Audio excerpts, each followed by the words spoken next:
or terms or expressions and try and make sense of that with reference to other sources. And so he tells us there is a mitzvah to believe in God. Laha'amin, and I'm going to use the pointer, and I thank Abby for last time reminding me to do so. He says, Laha'amin sheyesh le'olam Eloha echad. To believe that there is in the world one God. Shimtzi kol nimtza. That made all that is. I'm translating in a fairly loose way, but with reference to the words we have in front of us. And from God's energy, power, as an expression of God's desire, we have what we have here in front of us, the world, humanity, nature. And that God was and is and will be forever. So already in the first few lines, the Sefer Hachinuch is telling us to believe in one God, and that God, he alludes quite directly to God as the creator of the world, that God is a force of making the world be, and that God is timeless. And that God is the one who took us out of the land of Egypt, and also gave us the Torah, as it says at the beginning of the giving of the Torah, Anochi Hashem Elokecha, Asher Hotzeiticha me'eretz Mitzrayim. I am the Lord your God who took you out of the land of Egypt. So let's just pause here for a second. That first statement in the Aseret HaDibrot is seen as a proof text for one of the 630 mitzvot, according to the anonymous author of the Sefer Hachinuch. And from here we should learn that there is a God, and that God created the world, and everything is as an expression of God's will, and that God is timeless. And he proceeds to explain a perusha ki'ilo amar. And he says, and we could interpret the first saying, the first dibra, as if God is saying even more directly, Ted'u v'ta'aminu sheyesh le'olam Eloha. Know and believe that there is always a God.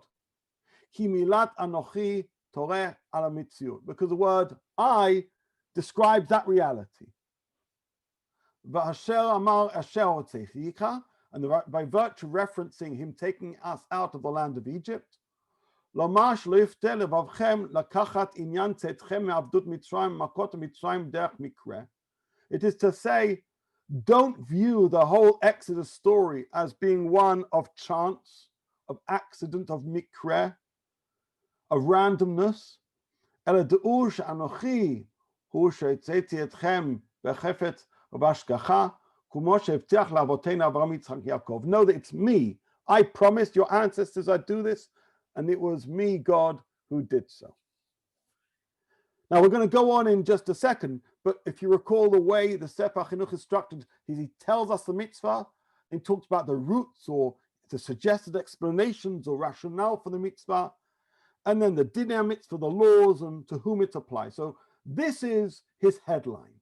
He says, from Anochi Hashem Elokecha, we're told to believe in God and know that God is the one who took us out of the land of Egypt and gave us a Torah. God keeps his promises. God is timeless. God is a creator.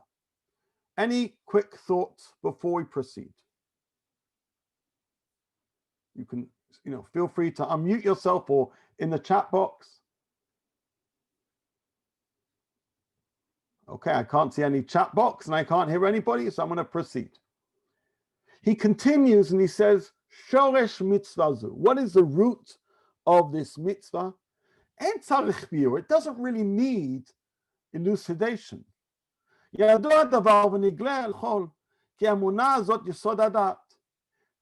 matter is known and it's revealed to everybody that belief is the foundation of faith. And somebody who doesn't believe in this is a kofer beikar, is somebody who has rejected the fundamentals of the faith. Ve'en lo chelek b'zchut im Israel. They have neither a share nor merit with the people of Israel.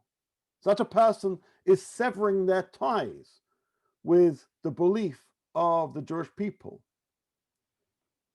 Now he proceeds to explain, and I'm just going to move the picture there. The notion of this belief is that a person is supposed to affix in their soul, literally, that this is true. That there is no alternative, there is no replacement. And if anybody were to ask that person about it, they would respond that this is what they believe in. That a person is prepared to say, I'll basically hold this faith even if you wish to kill me. He's talking here about martyrdom.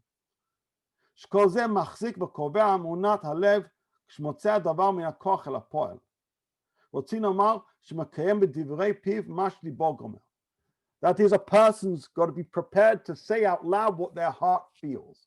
This is a mitzvah which is rooted in the heart. Technically, it requires no action, but practically, it should be expressed or should be prepared to be expressed through actions and through words. And if a person is worthy to rise in the levels of wisdom,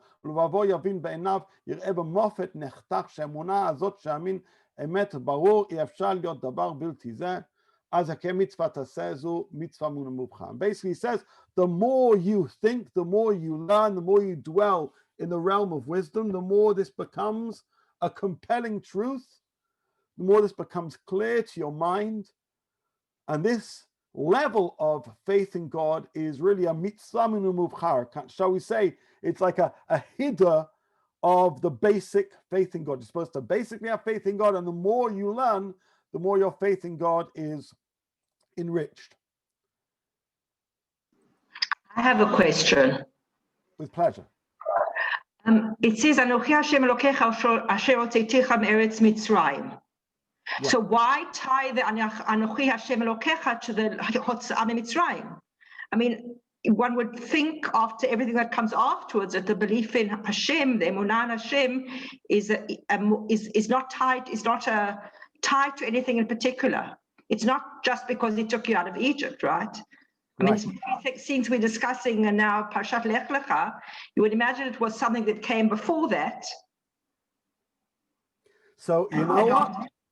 I thought about that specific question when preparing this shir, and I hope in the next half an hour or so we'll reach an understanding. Meaning, I know that the Exodus happens after Abraham, but I also know that Abraham and Sarai are believers of God. And if belief in God is belief in God taking you out of places, well then what quality was the belief of Avraham and Sarai in a pre-Exodus era? I'm not talking about what level of duty or commandment, right? Of course, she and he lived before the time of Matan Torah. But what is the nature of their belief? And with reference to, I think, a brilliant reading of a Midrash of Rabbi Sachs, I hope to give, shall we say, a new twist on that mitzvah. So, you know, it's funny, when I was preparing this shir, I wondered, we're talking here to people, most of whom are choosing to learn Torah on a Sunday morning. That means I have at least some meaningful connection with Torah, with God, with faith. Why are we discussing this topic? And I'd say probably because we don't discuss this topic often enough, and some of those questions don't arise until you look at the text and you ask yourself, how come? So Bezrat Hashem, through our learning, we're going to try and answer that. So thank you for that. It's coming in the menu. Any other thoughts as we proceed through the Sefer Hachinuch presentation of the mitzvah, emunah b'mitziat Hashem yitbarach, the belief, the mitzvah of believing in God? Okay, let's proceed, because now he frames the dinah. There is a question in the chat. Someone chatted a question. So fantastic. I didn't see the chat, unfortunately. When I'm sharing a screen like this, it seems to be that it doesn't appear quite as I'd like. So would you like me to just read it to you? With pleasure. Okay, it's from someone named Tali. who said that a person can be told to do or not to do something. How can one be told to believe? So that's a great question. That's a fundamental question about mitzvat emunah. In fact, of course, it goes more broadly than just belief in God. There are a number of other emotions that we are commanded to love God, right? To have a sense of awe of God. And I also believe that some of the sources we're going to see, when we actually take a second look at this mitzvah, we realize that that reference to Yetziat Mitzrayim helps us make sense of this commandment. So I just want to, I can see now the chat box, apologies. Sometimes it seems to disappear for me. So thank you, Tali. So we're going to try and understand what is it when God commands us to believe. We can see there's reference being made here to creation. It's interesting, the Sefer Hachinuch also makes reference to believing that God is a God who gave us a Torah. He includes that as a mitzvah, which others don't, and we'll see that in a second. But nevertheless, the question is absolutely right. And I think we're going to see it's going to be expressed quite palpably in terms of this reading of the Midrash that I already alluded to with Livy. So let's see the Dinei Mitzvah. What does this entail, right? That's a beauty of the Sefer Hachinuch. He has this wonderful structure which helps us make sense of the mitzvah. And he says as follows, okay, and let's doing this annotation thing again. Which I hope should help. Dinei mitzvah zu, the laws of this mitzvah. כגון מה שמחויב עלינו להאמין עליו שכל היכולת וכל הגדולה והגבורה והתפארת, כל ההוד, כל הברכה וכל הקיום בו. He says, what is obliged on us in terms of this belief, in terms of capacity, greatness, splendor, blessing. That is, we need to recognize all of those dimensions of God. The fact is, we don't have the capacity to fully grasp God's greatness. Only God can understand God. So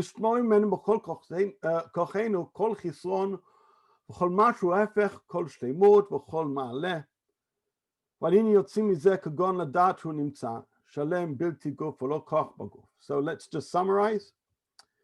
He says, ultimately, though there are dimensions of God that are impossible for the human being to fully comprehend, what we need to basically do is try and endeavor to do so. And that is to know that God exists, that God is whole, God is incorporeal, right? God doesn't have a physical being, right? Because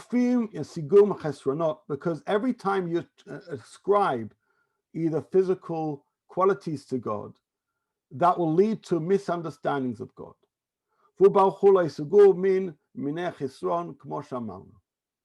And God doesn't have lackings.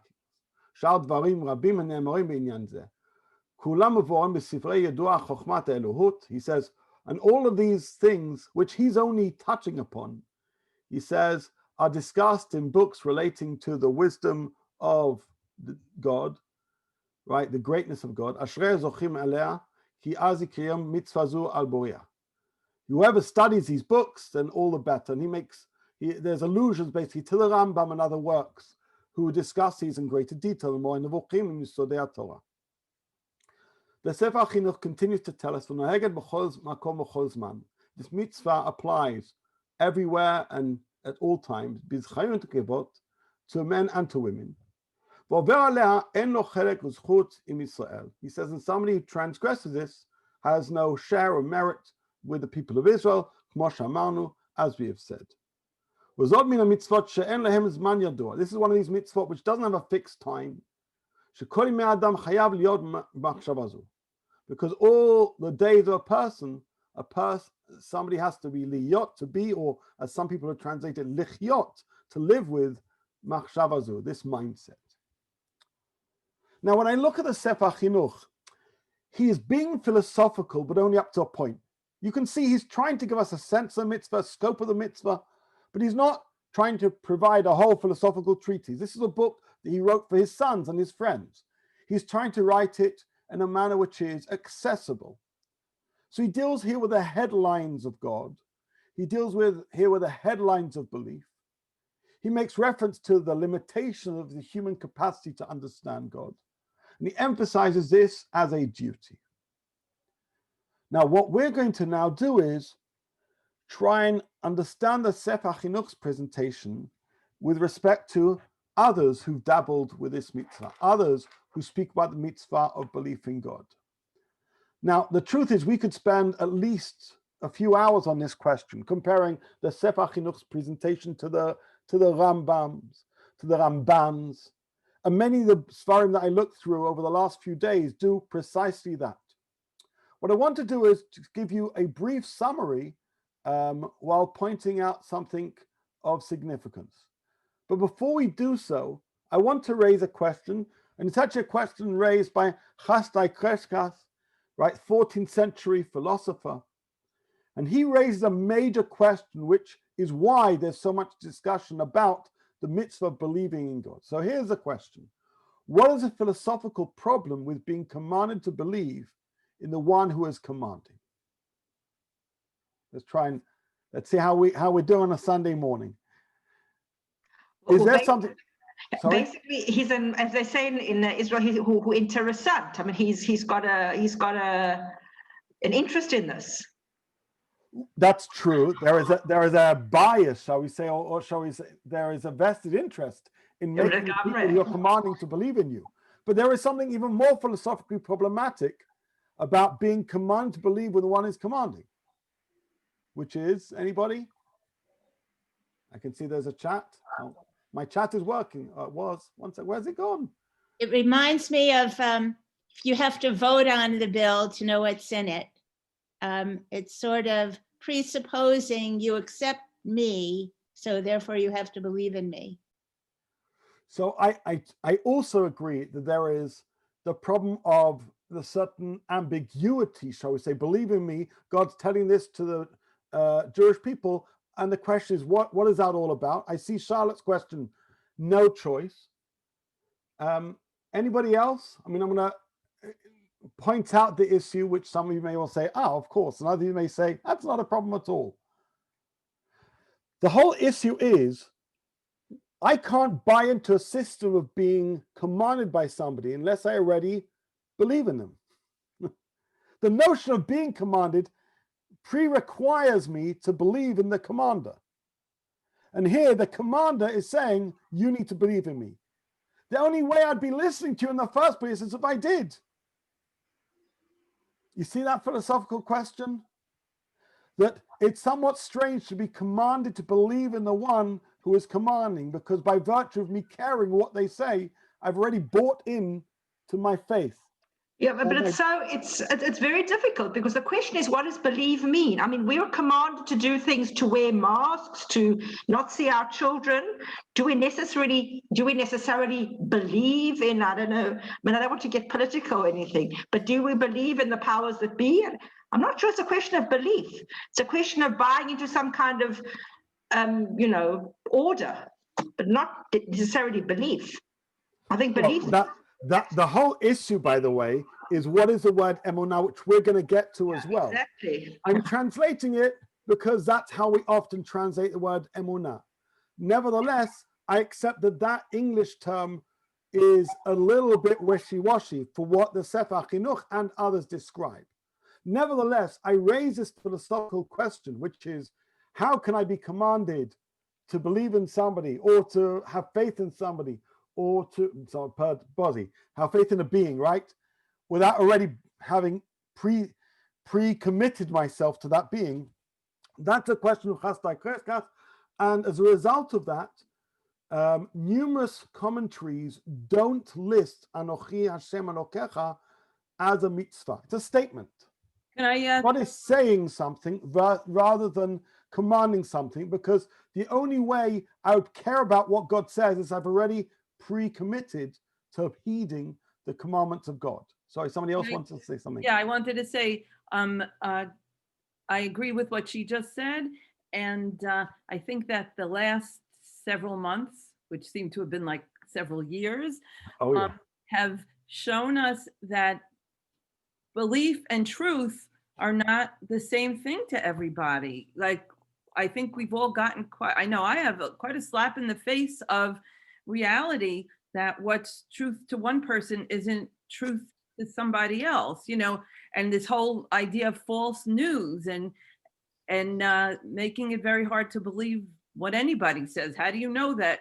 I just said to my husband yesterday, people are saying things, and if you don't believe what they believe, then you don't believe what they just said. Like, they're not proving anything to you because you've started out with this belief. I once actually had a non-Jewish coworker years ago say to me, how can you not believe in Jesus when it says so clearly in your Bible that Jesus is the Messiah? And I said to her, you answered your own question, belief. That's not what I believe.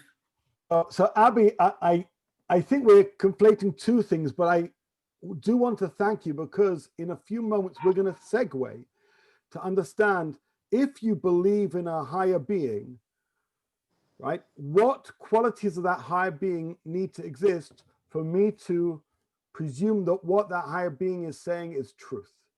And I think what we're contrasting here is authorities where I may have responsibilities to them, but I don't necessarily believe in everything they say and think that everything they're saying is true. And what we're talking about here, which is God, where there is supposed to be a connection, a correlation between belief in God and belief in the truths that God speaks. And we're going to get to that in a few moments with a fascinating, I think, very resonant quote from Rabbi Yaakov Weinberg.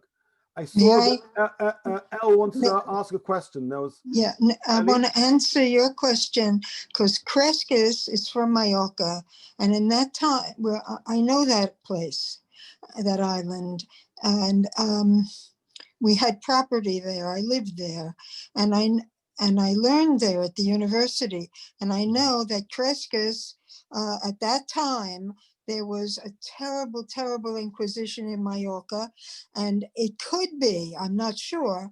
I mean, I have a feeling, a very strong feeling that what he's saying is, whether you believe or not, don't question it now at this time in the world. Believe, you must, because don't say, well, how could this terrible thing be happening? Maybe I don't believe in God. No. Wow, firstly, that's really helpful in terms of framing the historical context of Kreskas. I mean, I mention him en passant because, although I'm not going to be quoting him, it's because of that question which leads some to consider Anochi Hashem Elokecha as a statement, not a commandment, and others to say it's a commandment. And numerous commentaries since the 1300s until now have had this kind of back and forth. How can God command belief in God? And as pointed with the philosophical question, which I mentioned, which came from Kreskas. But you're right, there are times where even if there are interesting philosophical queries at play, you need to take belief as a... Right, that's what I mean, right. Fascinating. So in order to understand what that debate entails and also what the Sefer Hachinuch is adding, I'd like to quote from a contemporary book called Chochmat Chinuch. I actually didn't even know about it since last week. You may know a rabbi called Rabbi Elchanan Pupko. He's quite active as a writer and a scholar. He's actually written 2 books on the Sefer Hachinuch. And having recently noted that he published volume 2, I didn't realize that volume 1 was available. They're both available for free download on Hebrew Books. And he summarizes a lot of the core ideas found in the Sefer Hachinuch, and I found his summary here quite handy. So what does Elchanan Pupko say in relation to this 700-year-old debate about counting the mitzvahs and not counting the mitzvahs? And this is just a small section of what he writes. He says, Hinei af shemitzvah zu lo nemra balashon tzivui. Even though the words Anochi Hashem Elokecha don't use the phrasing of a commandment, they seem to be more as a statement. Because of this, the Bahag, the Baal Halachot Gedolot, a 9th century summary of mitzvot, did not list Anochi Hashem Elokecha as one of the 630 mitzvot. Mikol makom, nevertheless, HaRambam, Maimonides, Hachinuch, the Sefer Hachinuch, which we're learning, V'shar monei mitzvah, Manu al mitzvah, and many other enumerators of the mitzvot did. I wouldn't say shar, all of them, I'd say many others, because there are many who continue to dispute that fact and said Anochi is still a statement and not a commandment. And he says, V'yesh la'ayem mitzvah zu ma gidra, but we need to ask ourselves, what are the boundaries? What's the nature of this mitzvah? Uma chiyuv ba, what is its obligation? Sharei hi lo nemra b'lashon tzivui, because it wasn't stated in terms of a lashon tzivui, using commanding language. And he says, "V'tzarich lachkor ha'im hi mitzvah shenamin sheyesh Eloha b'tulo." Is it merely a mitzvah that we believe that there is a God and that's it? Or shetzarich she'amen b'ofen maleh b'Hashem yitbarach? Or are we obliged to believe in God and that God is immanent and God is involved in the world, right? That's what b'hashgachato or b'ofen shnitbar b'Rambam, in a similar way that the Rambam, Maimonides, describes. Now, I'm not going to get into the Rambam because this is a Sefer Hachinuch. He mentions briefly the Rambam. He says, the Rambam says, the mitzvah rishona hi tzivur eshet tzivanu lamin Elohut, to believe that God is and exists and is a force of creating the world. But then he contrasts it with the Sefer Hachinuch. And he says, and it's interesting that Sefer Hachinuch goes much, much further. Lamin sheyesh olam Eloha echad, to believe that there is one God in the world. Shemtzi kol nibtza, that created everything, from God's energy and desire, right? Everything is, God was, is, and will be. God took us out of the land of Egypt, and God gave us a Torah. And he says, the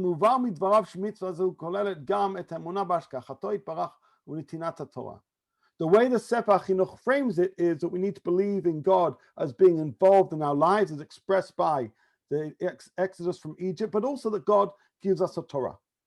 As mentioned, I don't want to get into the details of the contrast between the Rambam and the Sefer Hachinuch, but big picture, what we see here is similar to what we saw last time. The author of the Sefer Hachinuch is an independent thinker, and he says things different to many other great mitzvah enumerators. There were some who didn't list Anochi as a mitzvah. There are some who did, but only limited it to belief in God and God's involvement in the world. Sefer Hachinuch goes even further and says it's super important that our belief in God connects to the Torah.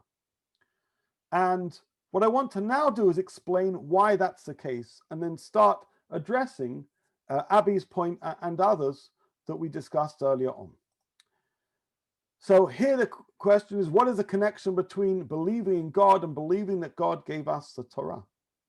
And to answer, I decided to quote from Rabbi Yaakov Weinberg's book, Fundamentals on Faith.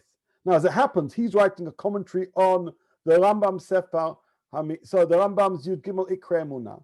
But nevertheless, his remarks are applicable in terms of making sense of the connection between belief in God and the truth of the Torah. And if you've yet to read this book, it's a great book, very, very clear, helpful, and deals with things which are very contemporary. There's a lot of books about the Yud Gimel Ikra Emunah, which I'd say don't address how things apply today. This one does, with real creativity.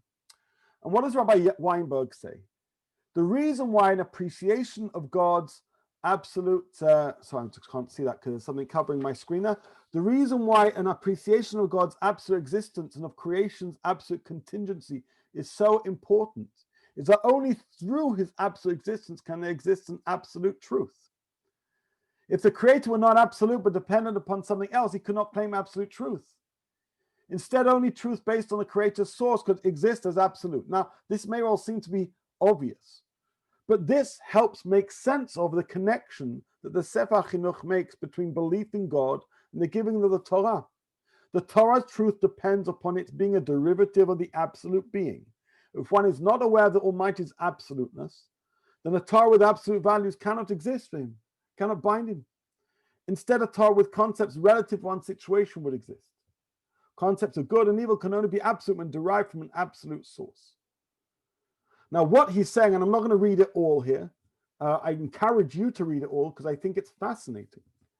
But what Rabbi Yaakov Weinberg is saying is, if you don't fully believe in God, you can't fully believe in Torah. And if you have significant challenges in committing yourself to truth of Torah, the likelihood is that goes back to significant challenges in understanding your relationship with and the existence of God. Now, this seems to be very elementary, but I would actually argue that far too many people I meet within the Orthodox world either have challenges with their belief, which bears on their commitment to Torah, or challenges in Torah, which is reflective of their, shall we say, incomplete formulation of belief in God. And this is why I think it's so fascinating that the Sefer Hachinuch emphasized, and Elchanan Pupko made note of this, that the mitzvah of believing in God requires that we believe in God as somebody who's involved in the world, but also as a giver of the Torah, because that absolute being, who is omnipresent, who is everywhere, right? Who is timeless, that absoluteness of God is essential for us to take heed of and pay attention to the Torah itself. So before we proceed, I'd love to hear your thoughts about this question, about this association between belief in God and the absolute truth of Torah. And Abby, you can probably hear now, you started talking about truth, right? And faith. And here Rabbi Weinberg is bringing this together. Anybody with any thoughts you want to share?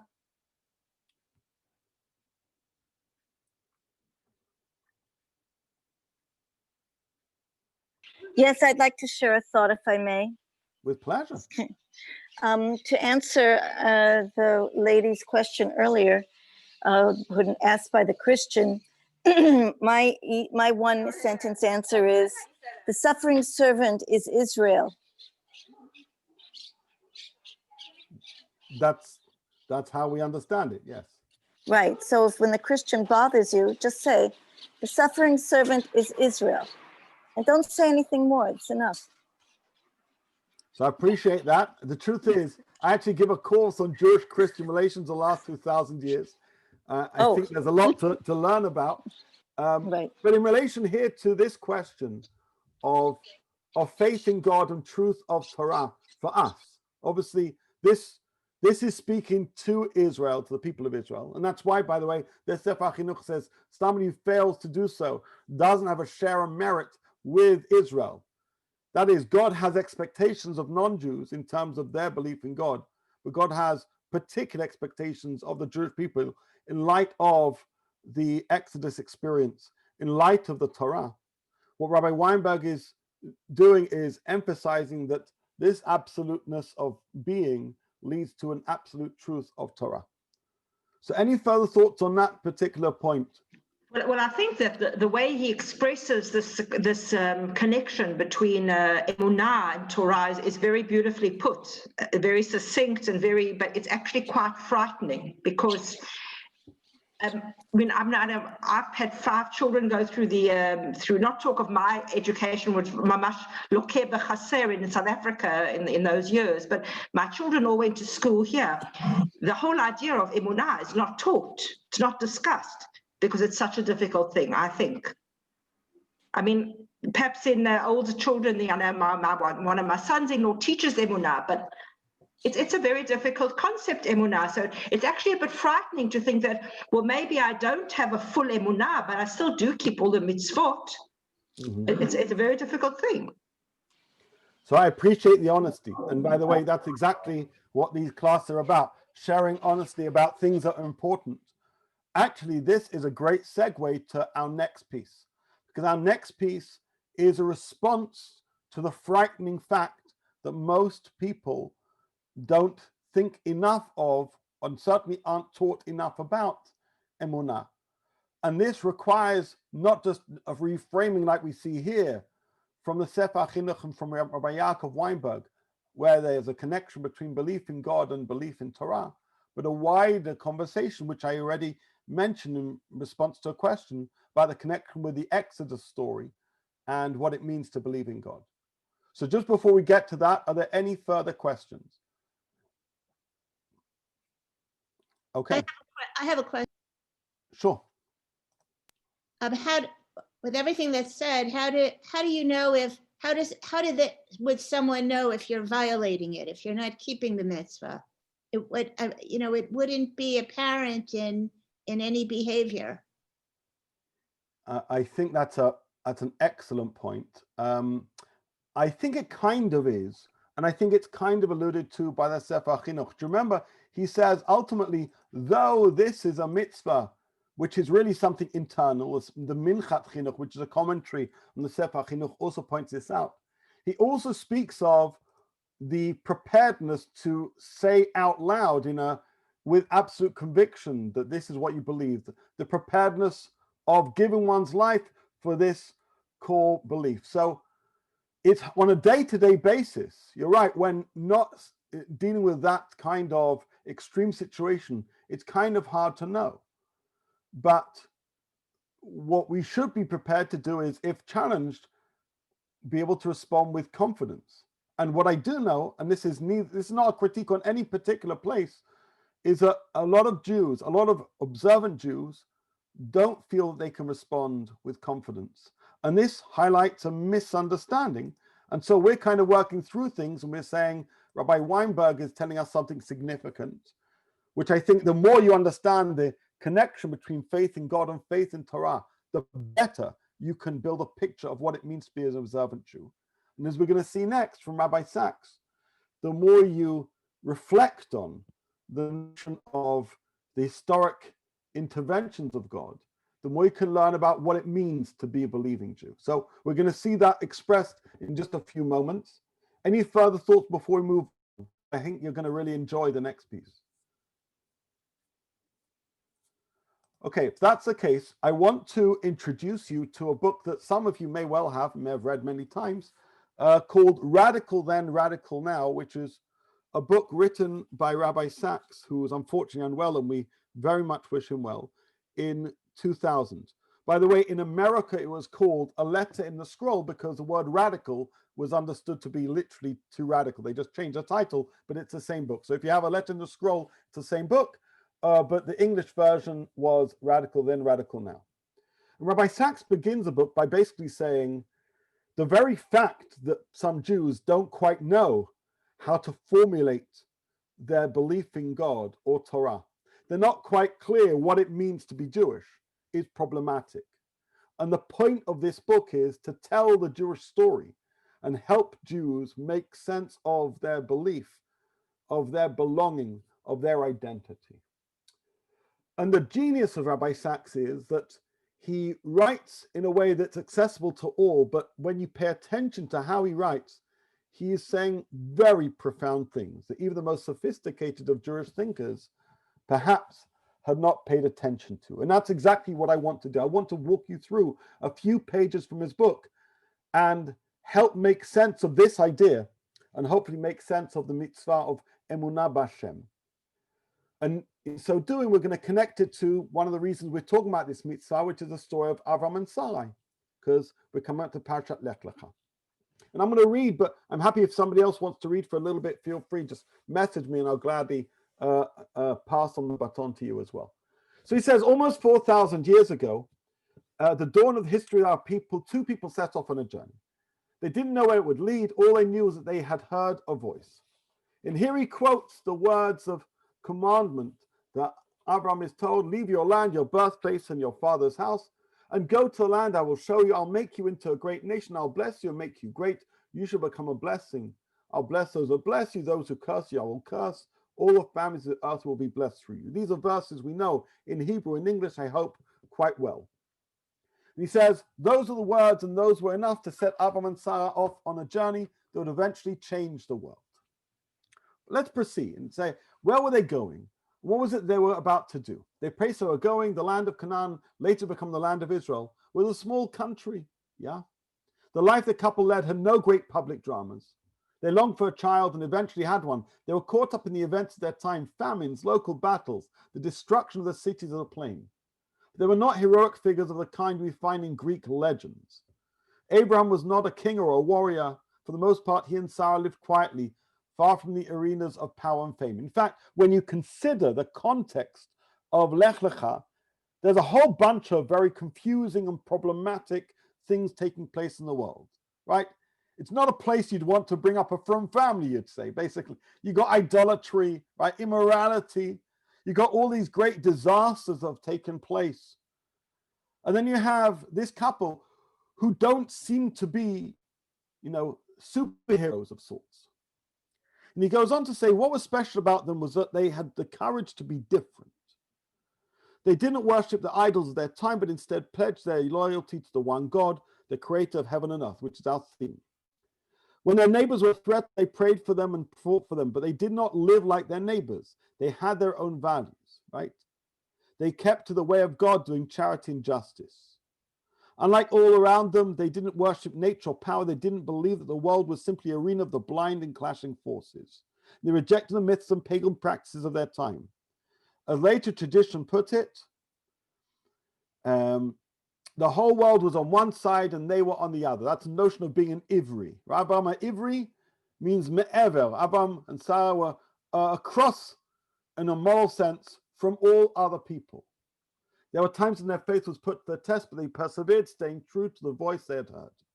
Now, to say we know this story is an understatement. We live this story. We're Jews. In fact, a lot of us, by the way, have moved to Israel until we've heard that same calling of Lech Lecha. In fact, I just remembered now, today is Yom Aliyah, so even better, right? We've all heard that call and gone on that journey. But what interests Rabbi Sachs is, what was the stimulus for Avram and Sarah to go on this journey? And he says, tradition offers several explanations of how the journey of Avram and Sarah began to an unknown destination. According to one, Avram was an iconoclast who broke his father's idols. A lot of us have heard that story. According to another, he was a philosopher who, seeing people worship the sun and the stars, asked, who created them? And thus arrived at the cause of causes, monotheism's one God. He said, but there's a third, altogether more radical reading. And it comes from a midrash. And he says, according to this, Avram's faith did not begin with an answer, but a question.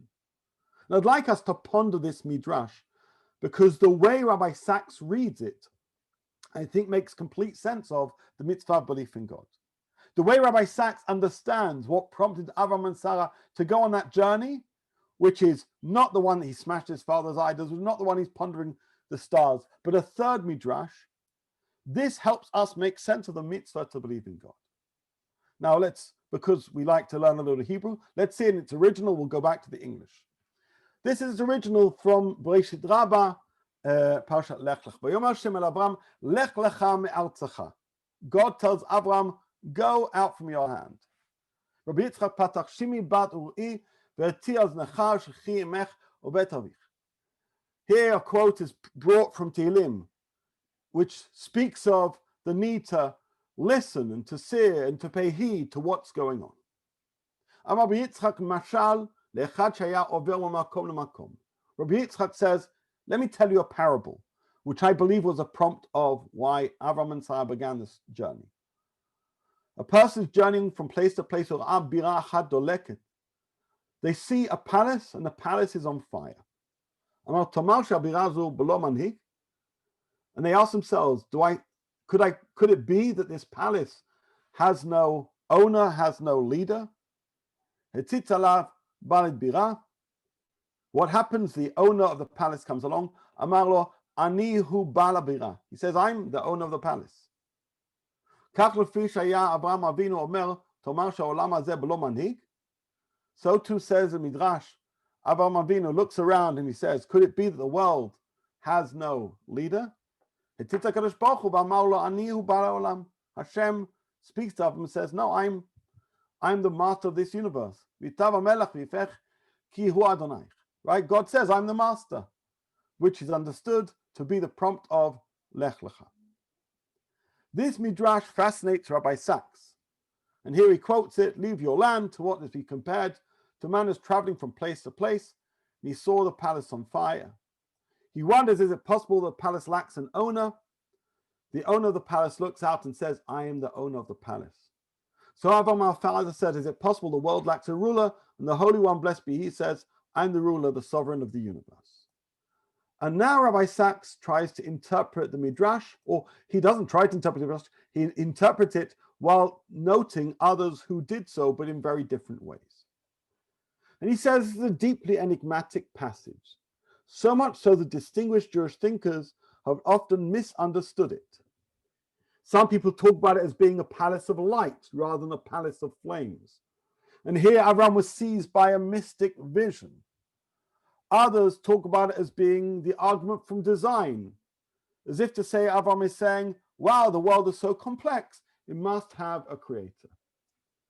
Continues Rabbi Sachs, these are both beautiful interpretations, and each has its own validity, but they're not true to the passage itself. What does the actual Midrash say? Avram sees a palace, the world has order, and therefore has a creator. But the palace is in flames. The world is full of disorder, of evil, violence, and injustice.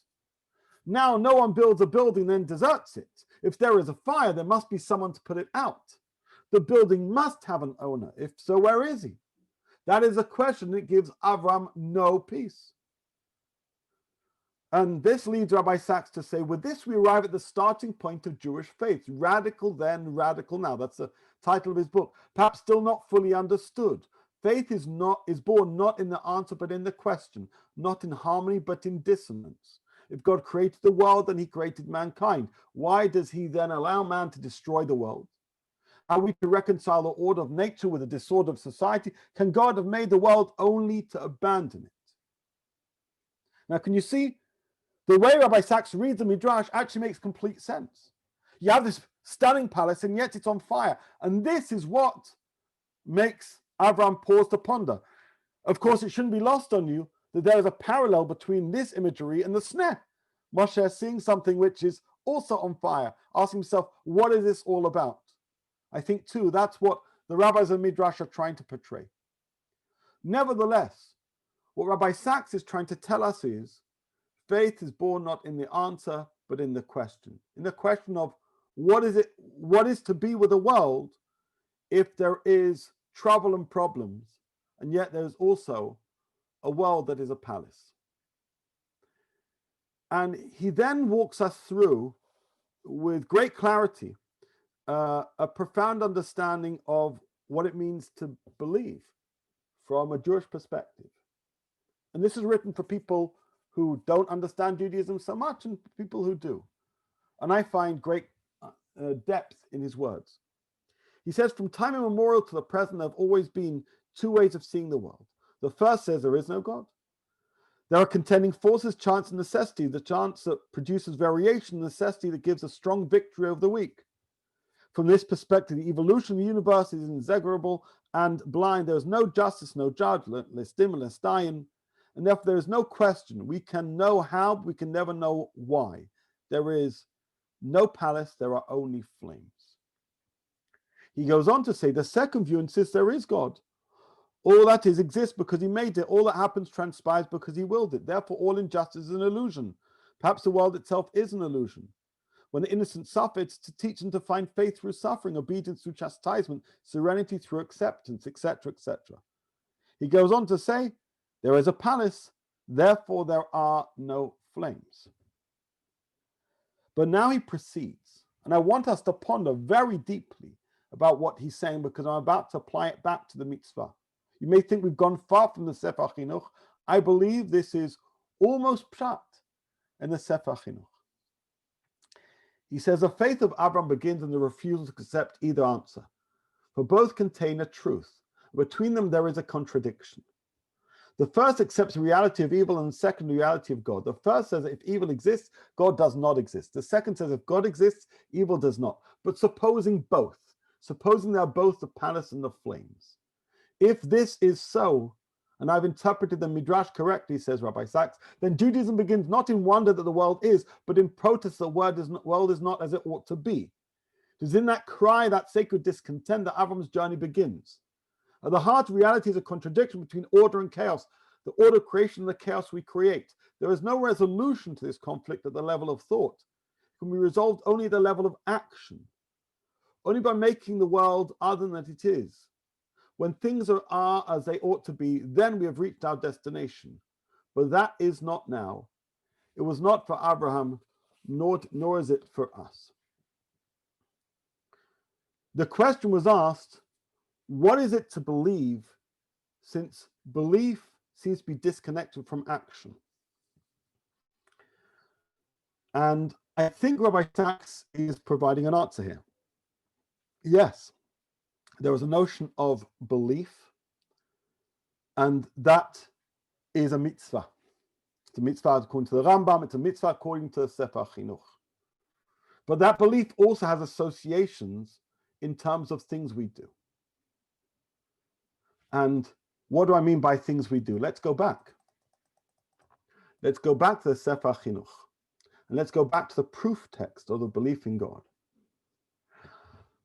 According to the Sefer Hachinuch, there are two things we learn from this mitzvah. Number one is that God took us out of the land of Egypt. Number two is that God gave us the Torah. What is the idea of taking us out of the land of Egypt? Of course, there are those who say this is historical proof that God exists. That's okay.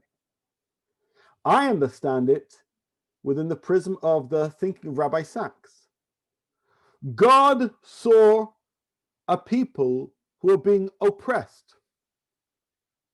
God saw humanity not behaving as it should be, and modeled to us what faith is, which is taking the Jewish people out of the land of Egypt isn't merely a fulfilling of a promise or taking a people towards their redemption. It's protesting immorality.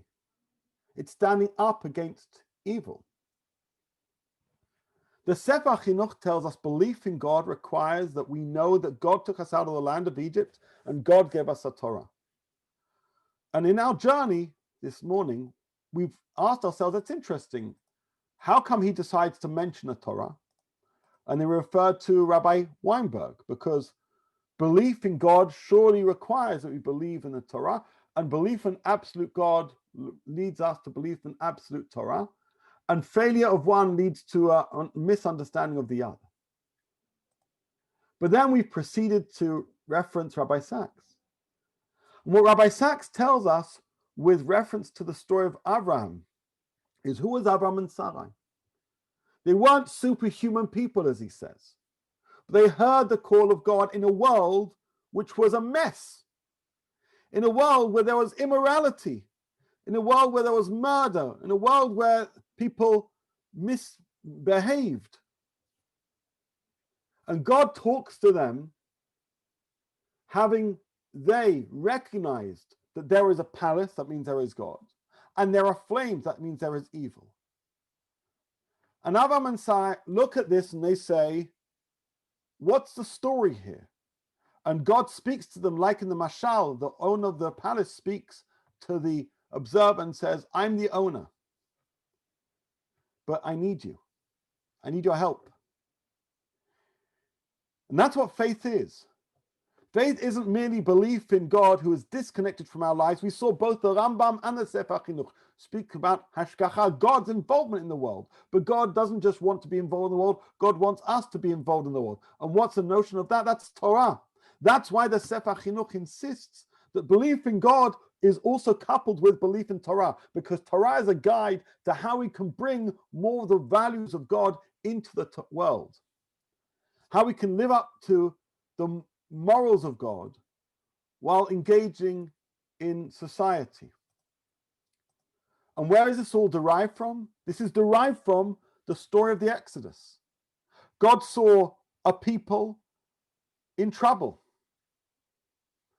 In fact, previous to that, God told Moshe, right? Well, not previous to that, concurrent to that, God tells Moshe, right, that I'll be with you in your times of trouble. The imagery of the snare is that no matter what, I care. I see the flames. I'll try and protect you, but there is still trouble out there. And my task is to help you. My task is to appoint you to do good in the world. And with reference to Avram, it's the same message. And with reference to us, it's the same message.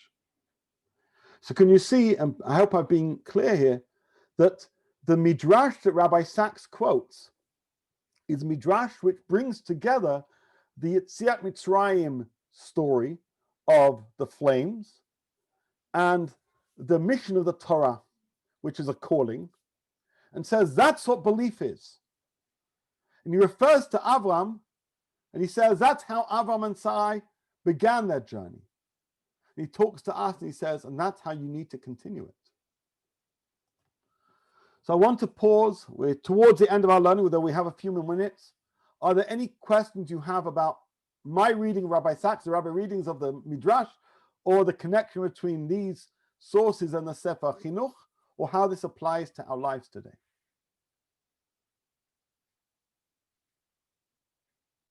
Well, I think that this last few sentences of Rabbi Sachs are really what resolve the whole thing. That he says that this can only be resolved at the level of action. Right. I think most people, that's how they work. It's very hard to understand things if you don't actually do things. I mean, he says lots of the things that he writes, that it's actually the doing that's what counts. So I think it can make you more comfortable in your faith as well. If you know that you're going to do certain things, strive to certain things, you know, then perhaps you're okay as far as the faith part goes. Well, just as a side, the Sefer Hachinuch is the most vocal Jewish thinker in insisting how actions shape beliefs. This is something he mentions on 8 occasions throughout the Sefer Hachinuch, and we're going to be getting to that in the Shir. So I don't think the Sefer Hachinuch is saying the mitzvah of belief in God ends without actions. He's saying the commandment doesn't require specific action, but it's expressed in all actions, right? And that's what the Sefer Hachinuch says. You got to live with it every day. It's about living this faith.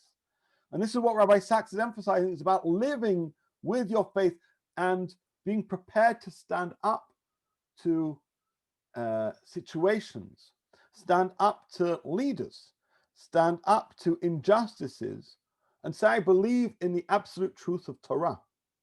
I believe in the absolute truth of God. And that gives me the confidence to say, this is a problem. But may I speak? With pleasure. Bach says, just play the right note at the right time and the music will sound. How true. How true in terms both of Bach, but how in terms of prayer and in terms of faith. Exactly. It doesn't matter. It doesn't matter if you don't believe today. Just do it, and the time will come where you will believe, and retroactively will understand how belief was the motive for everything. But you don't have to believe it to do what you have to do. You just do it, and the belief will come. Like fake it till you make it or whatever, but retroactively will understand it was always about belief in God. I agree to a point, but don't forget that it, as Rabbi Weinberg says, is often very related to the belief, because you can presume it is something much more random and not expressive of an absolute moral and say, well, I'm going to do it. But so the it still has to be with an expression of the will of God, even if you don't know that. It can't just be a random thing. And that's where a lot of us and a lot of young people are struggling today.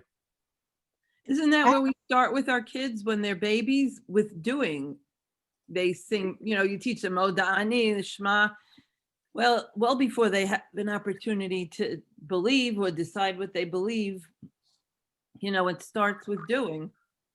Correct, 100%. But those things you've chosen for them to do are still expressions of belief. They just haven't made that association yet.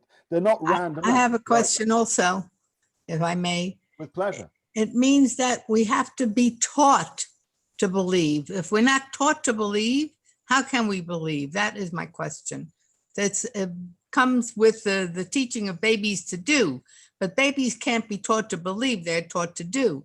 Whereas we as people who could understand as students in 10, 12, 13, 15 years old, we have to be taught to believe. Otherwise, how will we know to believe? I totally understand, and I believe that's why Rabbi Sachs wrote this book. Basically, there came a point where, as he said, when people were asking questions which hadn't been asked for hundreds of years, we needed to give people a coherent answer. By the way, Sandy's question about the link, I'll try and find it before we close the shiur. If not, please ask me directly. I'll gladly send that to you. And Abby, I can see your comment there, although maybe I didn't see it. It must be from a while ago. Apologies. That's okay. It was to the lady who told me to just say about the suffering. My answer was better because it just cut off. You say that's what you believe, and then there's nothing else to say. Well, Yeah. I think we'll leave that question of what to do with doorstep questions from missionaries for another shiur, which I'm happy to give. But any further thoughts about the Rabbi Sachs piece and Rabbi Weinberg piece and really what the Sefer Hachinuch is presenting here? Because remember, Sefer Hachinuch is a book of education.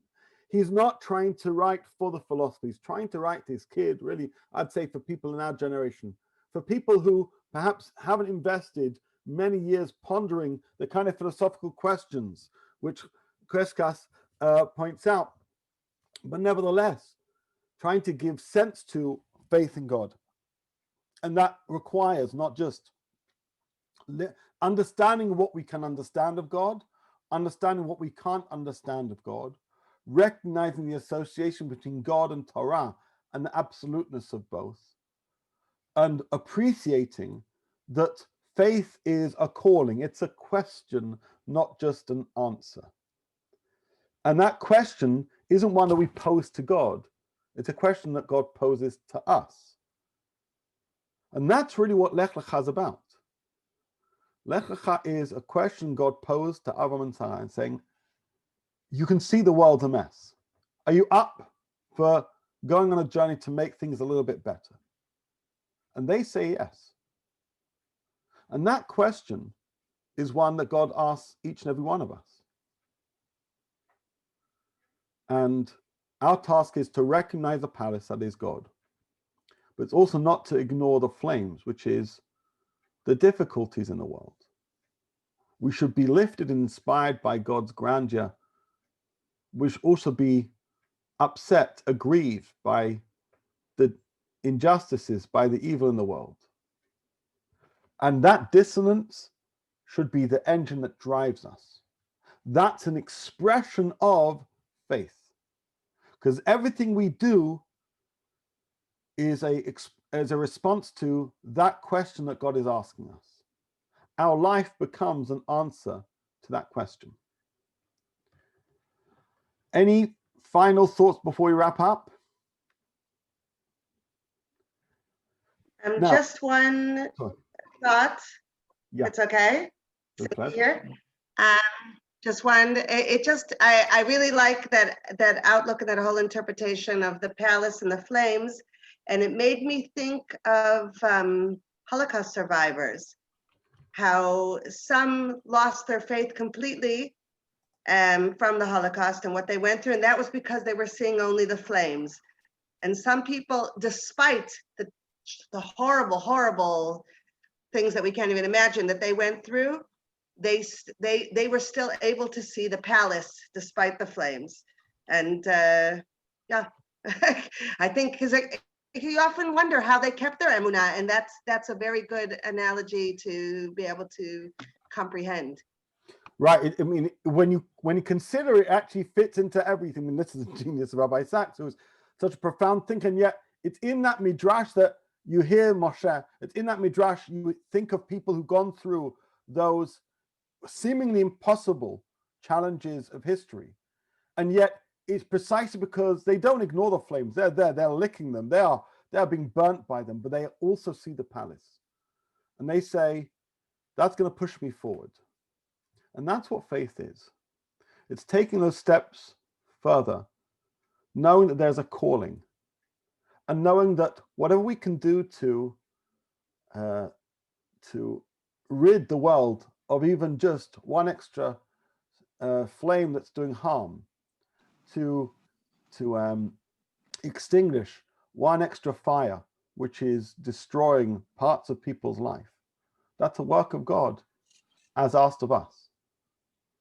And I think, therefore, it's a beautiful summary of the mitzvah of Emunah B'Hashem, and it's also a beautiful commentary on the Sefer Hachinuch's summary, who brings together Anochi Hashem Elokecha and the notion of receiving the Torah. And finally, if somebody would say, why does, as we asked beforehand, why is the Exodus mentioned in the Aseret Dibrot, and how did Avraham and Sarah connect to that mitzvah when they lived before that? The answer is they didn't need the Exodus. They had plenty other things to worry about, plenty other injustices, plenty other immoralities. And they said, we need to do things about it. And so do we. So Melissa said to register for this year and others, because after this week, this week is when formal registration is happening. Please feel free to do so. For those who do register, I very much look forward for you to join me. And if you have any questions, like before, my email address is on the top of the handout, which I sent at the beginning of the share. I'll send it just one more time for those who didn't get that. And with that, I'm going to end. And I thank you all for everything, for your insights and for your wonderful involvement. Thank you so much. Thank you very much. Thank you Thank you very much. much. Shavua Thank Tov. you, Johnny. Shavua Shavua Tov. Tov. Thank you. Bye. Shavua Tov. Those of you that are staying on for the next shear, which will be at 10:20, that's in 8 minutes. You can stay at this link.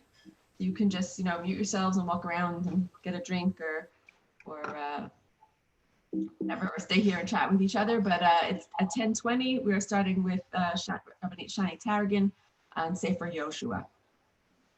So Enjoy. It's wonderful. thank you.